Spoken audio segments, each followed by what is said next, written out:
Hey guys, today I have this foldable wireless keyboard sent in by a company called 1x1. Let's check it out.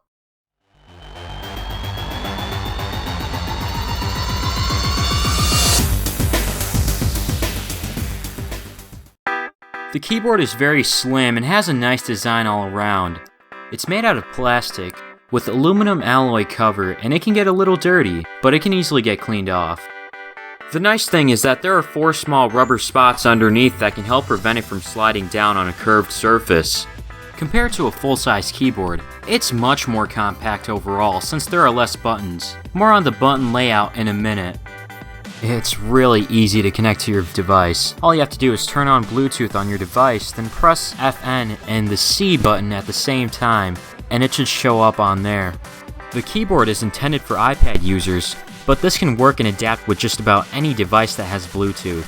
The thing is, when comparing it to other iPad keyboards, some of them will come connected as a case while some others won't, like this one. Fortunately, I found a case that can act as a stand at an inexpensive price. I'll have a link in the description to where you can get it.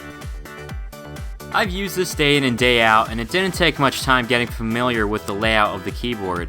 Using this on an Apple device makes you be able to use the extra buttons that are in blue on top, like being able to go to the home screen, search, copy, paste, etc. Although I would prefer if these had their own distinctive buttons because you gotta press the FN button every time along with the button of the function, and that can be a little annoying at times.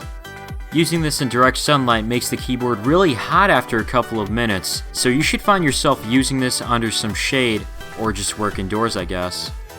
The thing that really bugs me is how small the backspace button is, because that's the button I probably press the most on a keyboard, and half the time I end up pressing a button beside that. It's not that much of a stretch for my pinky, but still, I just wish it was a little bigger. I haven't had any delay or freeze times, except when the device has been idle for a while. Having a foldable keyboard is much more than just a simple gimmick. For one, it actually makes it much easier to carry around, which is a big plus for me when I'm taking it to school. It's also a way to turn it off and save battery, and not to mention, it looks pretty cool. Speaking of the battery life, it's phenomenal. Ever since I got this a month ago, I haven't even charged this thing once. Online it says that it can last for around 114 days in standby mode without charging, with 64 hours of continuous use. And I actually believe that. If you were looking for a wireless keyboard to take to work or school to use for your iPad, Microsoft Surface, or other tablet, then this would be your best choice, as it has a premium and sleek design that's also portable with a fantastic battery life.